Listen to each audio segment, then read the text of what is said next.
नमस्कार दोस्तों, knowledge universe academy से मैं हूं डॉक्टर आशुतोष मिश्रा। आज हम लोग बात करने वाले हैं महाप्राण सूर्यकांत त्रिपाठी निराला के बारे में, उनके संक्षिप्त जीवन परिचय के बारे में, साथ ही उनकी महत्वपूर्ण रचनाओं के बारे में, जो कि प्रायः टीजीटी के एग्ज़ाम में, पीजीटी के एग्ज़ाम में, वनडे के कोई भी एग्ज़ाम अगर होता है तो उसमें प्रायः क्वेश्चन आते रहते हैं। तो बहुत ज़्यादा नहीं, जो इम्पोर्टेंट तथ्य हैं केवल उसी पर हम चर्चा करते हैं। तो समय को ज़्यादा व्यर्थ न करते हुए आइए इस टॉपिक को शुरू करते हैं। तो आप देख सकते हैं जो हमारे निराला जी हैं, इनका जन्म हुआ था 1889 ईस्वी में और इनकी मृत्यु हुई थी 1961 ईस्वी में। ठीक है। जन्म स्थान की बात अगर हम करें तो जन्म स्थान इनका है महिसादल मेदिनीपुर, जो कि कहाँ पड़ता है? यह पड़ता है बंगाल में। जो इनका जन्म हुआ था वो बंगाल में हुआ था, लेकिन जो इनकी कर्मस्थली है वो हमारा इलाहाबाद हो गया, जो है जिसका वर्तमान नाम प्रयागराज है। ठीक है। इलाहाबाद में ये रहे, पढ़े बढ़े, सारा सब कुछ हुआ, लेकिन इनका जन्म और कुछ बाल्यकाल का कुछ समय इनका वहीं पे मेदिनीपुर अर्थात बंगाल में महिसादल नामक स्थान पर हुआ था, बीता था। ठीक है। आगे हम देखते हैं, इनका मृत्यु देखिए इलाहाबाद में हुआ था, जिसका नाम प्रयागराज है। पिता का नाम इनके था राम सहाय त्रिपाठी। पिता इनके हो गए राम सहाय त्रिपाठी। इनकी पत्नी का नाम हो गया मनोहरा देवी और पुत्री का नाम था सरोज, जिसपे कि आगे चलकर इन्होंने सरोज स्मृति भी लिखी है, जो कि एक है, जब वो एक्सपायर कर गई तो उसी की याद में इन्होंने सरोज स्मृति लिखा था। उस पर हम आगे चर्चा करेंगे। बहुत ही अच्छी रचना इनकी है, बहुत ही इनकी प्रसिद्धि का आधार है। ठीक है। तो आइए इस वीडियो को आगे बढ़ाते हैं। तो आप देख सकते हैं कि अगर हम बात करें इनके प्रमुख काव्यकृतियों की, तो काव्यकृति आप देख सकते हैं। इनकी जो काव्यकृति है वो है अनामिका, जिसका प्रकाशन हुआ था 1923 ईस्वी में। देखिए आप लोग ना, जो इसका प्रकाशन वर्ष है वो आप जरूर याद करिएगा, क्योंकि टीजीटी में तो नहीं लेकिन नेट में पूछा जाता है प्रायः कि ये कोई दे देगा कि ये फलाना रचना है, किसका है, या फिर उसका प्रकाशन वर्ष क्या है। तो प्रकाशन वर्ष आप बराबर याद करते चलें, और बहुत ही कठिन नहीं है, आप 2 4 6 बार 10 बार पढ़ेंगे तो आपको याद हो जाएगा। ठीक है। और निराला जी तो हमारे वैसे भी बहुत ही इंपॉर्टेंट हैं, चाहे कोई भी एग्जाम हो उसमें तो निराला से क्वेश्चन आता ही है। ठीक है। तो आपको प्रकाशन वर्ष भी पता होना चाहिए, कम से कम आपको। देखिए सबका नहीं, लेकिन आपको प्रसाद का, पंत का, निराला का, महादेवी वर्मा का, ठीक है, प्रेमचंद का, जितने भी हमारे जो रचनाकार हुए हैं, इनकी रचनाओं का आपको प्रकाशन वर्ष वगैरह, जिनकी जो रचना है उसका प्रकाशन वर्ष क्या है, कब इनकी मृत्यु हुई, कहाँ ये जन्म हुए, कौन सी रचना कब प्रकाशित हुई, पहली रचना कौन सी थी, अंतिम रचना कौन सी थी, ये आपको पता होना चाहिए। ठीक है। तो आगे हम देखते हैं, आगे है परिमल। परिमल का प्रकाशन हुआ था 1923 ईस्वी में। अगली रचना इनकी है, जो अगली इनकी काव्यकृति है वो हो गया गीतिका, जिसका प्रकाशन हुआ था 1936 ईस्वी में। तुलसीदास देखिए इनकी बहुत ही महत्वपूर्ण काव्यकृति है, जिसका प्रकाशन हुआ था 1938 ईस्वी में। कुकुरमुत्ता, कुकुरमुत्ता से प्रायः क्वेश्चन पूछा गया है कि कुकुरमुत्ता किसकी रचना है, या फिर कुकुरमुत्ता का प्रकाशन कब हुआ था। तो कुकुरमुत्ता का प्रकाशन हुआ था 1942 ईस्वी में। ये भी आप जो है याद करते चलेंगे तो आपके लिए अच्छा रहेगा। आगे देखिए अणिमा है, इसका प्रकाशन हुआ था 1943 ईस्वी में। फिर बेला है, इसका प्रकाशन 1946 में हुआ था। फिर नए पत्ते हैं, तो जो नए पत्ते हैं इसका प्रकाशन हुआ था 1946 ईस्वी में। साथ ही अर्चना है, अर्चना का प्रकाशन हुआ था 1950 में। आराधना है, आराधना 1953 में। गीत गुंज है 1954 में। और सांध्य काकली, देखिए इनकी बहुत ही इंपॉर्टेंट रचना है सांध्य काकली, जिसका प्रकाशन हुआ था 1969 में। ये आप जरूर याद करिएगा। ठीक है। क्या नाम इसका है? सांध्य काकली 1969। ठीक। तो ये इनकी देखिए बहुत सी महत्वपूर्ण काव्यकृतियाँ हैं, आपको पता होना चाहिए कौन कौन सी हैं और इनका प्रकाशन वर्ष क्या क्या है। तो देखिए आपने अभी तक देखा अनामिका, परिमल, गीतिका, तुलसीदास, कुकुरमुत्ता, अणिमा, बेला, नए पत्ते, अर्चना, आराधना, गीत गुंज और सांध्य काकली। तो ये इनकी प्रमुख काव्यकृति है, आपको पता होना चाहिए किसकी है। तो हमारे सूर्यकांत त्रिपाठी निराला की है, जो कि महाप्राण के नाम से भी जाने जाते हैं। साथ ही इन्हें छायावाद का महेश भी कहा जाता है। ठीक है। चाहे छायावाद का आप इनको रुद्र कहिए या फिर छायावाद का महेश कहिए, ये भी पता आपको होना चाहिए कि जो हमारे निराला जी हैं उन्हें क्या कहा जाता है भाई। इन्हें मैं इसको लिख देता हूँ, इन्हें छायावाद वाद का महेश, ठीक है, क्या नाम है, महेश है। या फिर इन्हें छायावाद का रुद्र, रुद्र भी कहा गया है।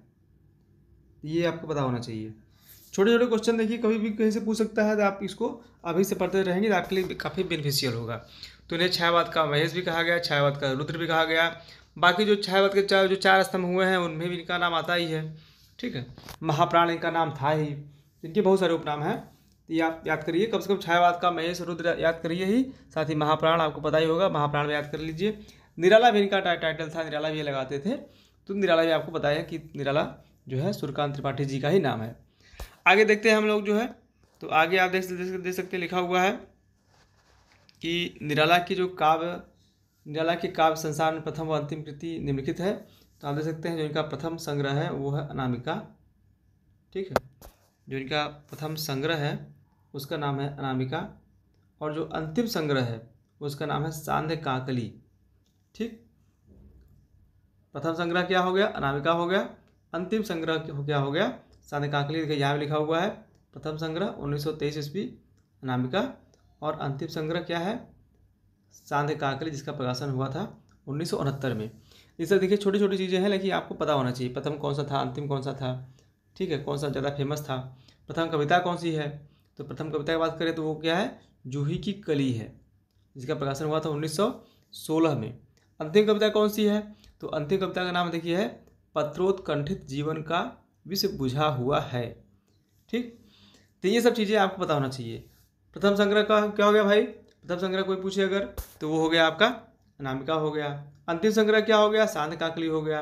प्रथम कविता क्या हो गई, तो जूही की कली हो गई, जिसका प्रकाशन 1916 में हुआ था। अंतिम कविता क्या हो गया, तो वो हो गया पत्रोत्कंठित जीवन का विष बुझा हुआ है। देखिए बहुत ज़्यादा ये इसमें दिमाग नहीं लगाना है, आप इसको केवल 2-4-6 बार पढ़ लेंगे आपको कंठस्थ हो जाएगा, ठीक है। तो ये सब चीज़ें हैं। आगे हम देखते हैं कि निराला कृत अनामिका और परिमल में संकलित महत्वपूर्ण काव्य कविताएं निम्नलिखित हैं। तो अगर हम बात करें अनामिका की, तो अनामिका का जो द्वितीय संस्करण है उसमें देखिए सरोज स्मृति है, ठीक है, सम्राट एडवर्ड के प्रति, प्रेयसी है, राम की शक्ति पूजा है, जिसका प्रकाशन हुआ था 1936 ईस्वी में, रेखा है, तोड़ती पत्थर है, सच है।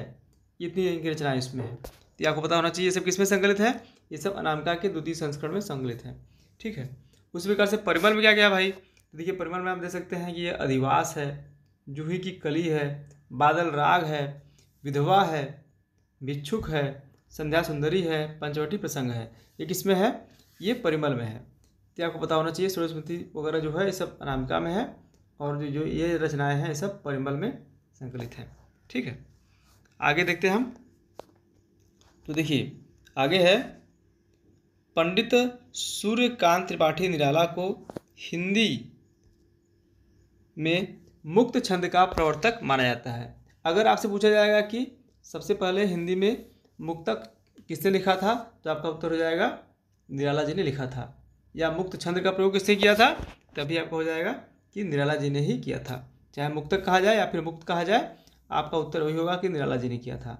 इसीलिए इन्हें जो है मुक्तक का जो है प्रवर्तक माना जाता है, क्योंकि ये मुक्तक पूर्ण रचनाएं लिखते थे, बहुत ज़्यादा उसमें 3-5 नहीं करते थे। मुक्तक में इनकी अधिकांश रचनाएं आपको मिलेंगी, ठीक है।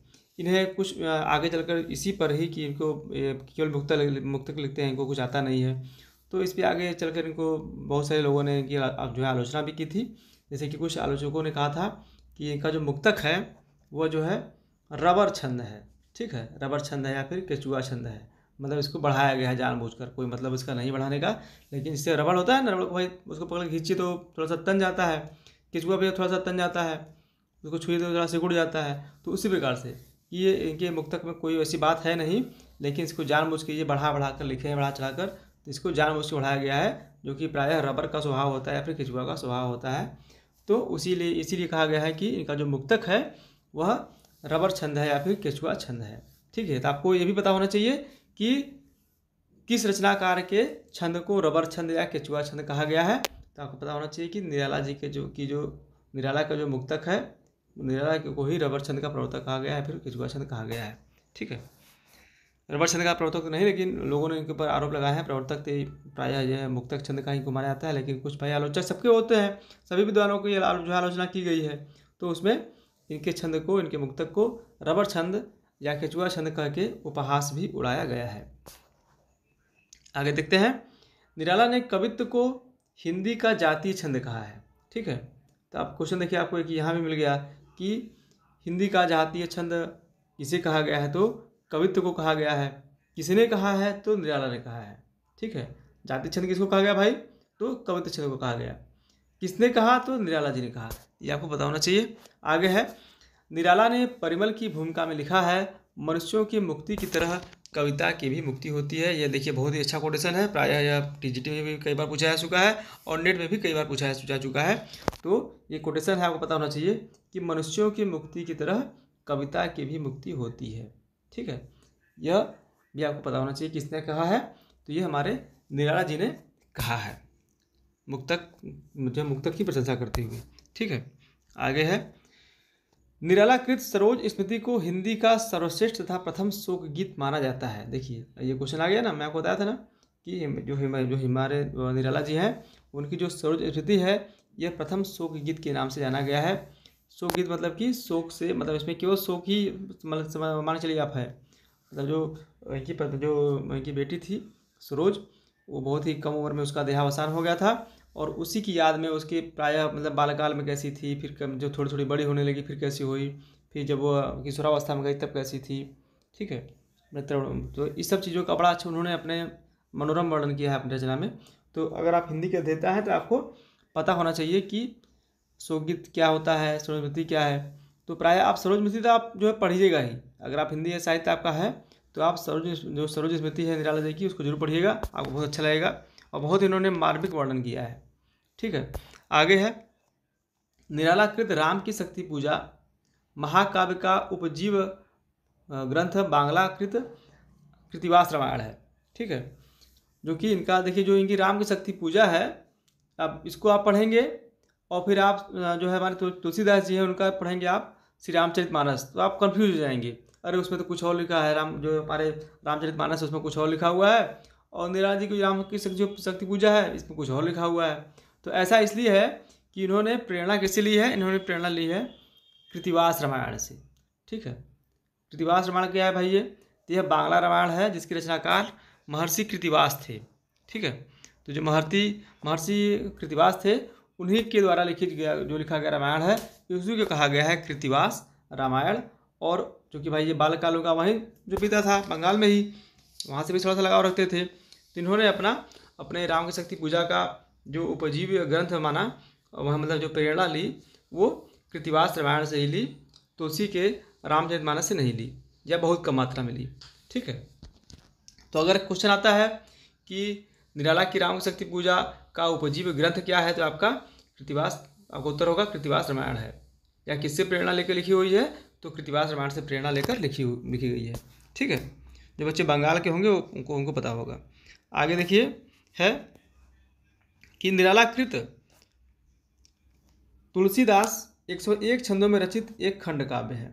ठीक है, जो तुलसीदास की रचना है वह 101 खंड में जो रचा गया है, और क्या है, ये एक खंड काव्य है। आपको पता होना चाहिए, तुलसीदास भी इनकी बहुत ही महत्वपूर्ण रचना है, इसको आप याद रखिएगा कि इसमें 101 छंद हैं, और क्या है भाई, ये जो है एक खंड काव्य है।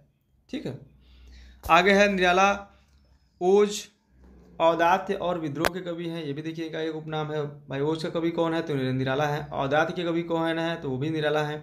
विद्रोह के कवि कौन है, वो भी जो निराला है। छायावाद का रुद्र कौन है, निराला है। छायावाद का शंकर कौन है, निराला है। महाप्राण कौन है, निराला है। छायावाद के जो है 4 स्तंभों में कौन है, तो उसमें भी निराला हमारे आते हैं। तो बहुत ही इनका हमारे हिंदी साहित्य में इनका बहुत बड़ा योगदान है। तो इनके बहुत सारे नाम रखे गए हैं। घोष का कवि कहा गया है, औदात्य का कवि कहा गया है, विद्रोह का कवि कहा गया है, छायावाद का शंकर कहा गया है, छायावाद का रुद्र कहा गया है, और 4 स्तंभों में भी आते हैं। तो इस तरह से इनकी ये प्रसिद्धि का आधार है, सब चीज़ें हैं, उपनाम इनके हैं। ये भी आप याद करिएगा, आपके लिए काफ़ी अच्छा रहेगा। आगे देखिए है कि निराला अकुंठ एवं वयस्क श्रृंगार दृष्टि तथा तृप्ति के कवि हैं। देखिए अब इनका जो नया नाम ये भी आ गया कि इन्हें अकुंठ का कवि कहा गया है, वयस्क श्रृंगार का कवि कहा गया है, दृष्टि तथा तृप्ति के कवि कहा गया। श्रृंगार दृष्टि तथा तृप्ति के कवि भी हैं ये, इनको जो है कुछ विद्वानों ने कहा है।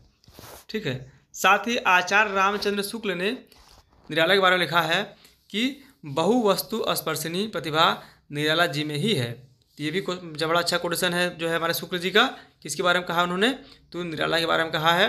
तो एक कभी क्वेश्चन ये भी आ सकता है कि जैसे कि ये आपको ये दे देगा कि बहुवस्तु स्पर्शनी प्रतिभा निराला जी में है, ये किसका कथन है, तो आपका उत्तर हो जाएगा कि आचार्य रामचंद्र शुक्ल में है। तो 2-4 बार आप इसको पढ़ लें, आपके लिए काफ़ी बेनिफिशियल होगा। उम्मीद करता हूँ कि निराला पे आपको जो जितने तथ्य दिए गए हैं आपके लिए काफ़ी बेनिफिशियल एक होंगे, और इसमें से आपका 1-2 क्वेश्चन तो आ ही सकता है इसमें निराला, क्योंकि बराबर निराला के ऊपर क्वेश्चन पूछे गए हैं और पूछा भी जाएगा आगे भी, क्योंकि निराला हमारे छायावाद के 4 स्तंभ है और प्रायः इनसे क्वेश्चन आता रहता है। तो इसको आप जरूर पढ़िएगा, आपके लिए काफ़ी बेनिफिशियल होगा। अगर आपको वीडियो अच्छा लगा हो तो वीडियो को लाइक करें, शेयर करें और इस चैनल को सब्सक्राइब करना बिल्कुल ना भूलें। अगर आप हमसे पढ़ना चाहते हैं, हमारी संस्था में आप एडमिशन लेके ऑनलाइन तरीके से पढ़ना चाहते हैं, तो आप दिए हुए नंबर पर कॉल कर सकते हैं और आप एडमिशन ले सकते हैं। धन्यवाद।